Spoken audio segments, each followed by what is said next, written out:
কোকিল ডাকে রে তুফান সিনেমায় কণার গাওয়া ট্রেন্ডিং গান দুষ্টি কোকিলের প্রশংসা করে ফেসবুকে স্ট্যাটাস দিয়েছেন কণ্ঠশিল্পী রুনা লায়লা। সেখানে কণাকে পরের গানের জন্য শুভকামনাও জানিয়েছেন উপমহাদেশের জীবন্ত কিংবদন্তির তুল্য এই গায়িকা।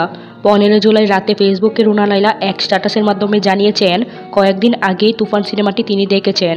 ছবির নির্মাণ ও শাকিব খানের প্রশংসা করে গায়িকা বলেন, ছবির দুটো গানের কম্পোজিশন, গায়কী, দৃশ্যায়ন অত্যন্ত ভালো হয়েছে।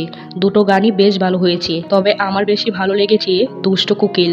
সুরটা আকর্ষণীয় আর কণা গেয়েছেও দারুণ। পরের কাজের জন্য ওকে শুভকামনা জানাই, ভালোবাসা। রুনা লায়লার এমন পোস্টে ভীষণ অনুপ্রাণিত হয়েছে কণা। এই পোস্টের মন্তব্যে তিনি লিখেছেন, আমার সমগ্র জীবনের অর্জন। গানের সুরকার কলকাতার আকাশ সেন সেখানে মন্তব্য করে ধন্যবাদ জানিয়েছে কণ্ঠশিল্পী রুনা লায়লাকে। রুনা লায়লার মতো খ্যাতিমান একজন শিল্পীর প্রশংসায় কেমন লাগছে জানতে চাইলে কণা বলেন, রুনা ম্যাম আমার আইডল। তার কাছ থেকে এমন প্রশংসা পেয়ে খুবই অনুপ্রাণিত হয়েছি। তার দোয়া এবং ভালোবাসা আমার সঙ্গীত জীবনকে সমৃদ্ধ করবে, সামনে এগিয়ে যেতে সহযোগিতা করবে।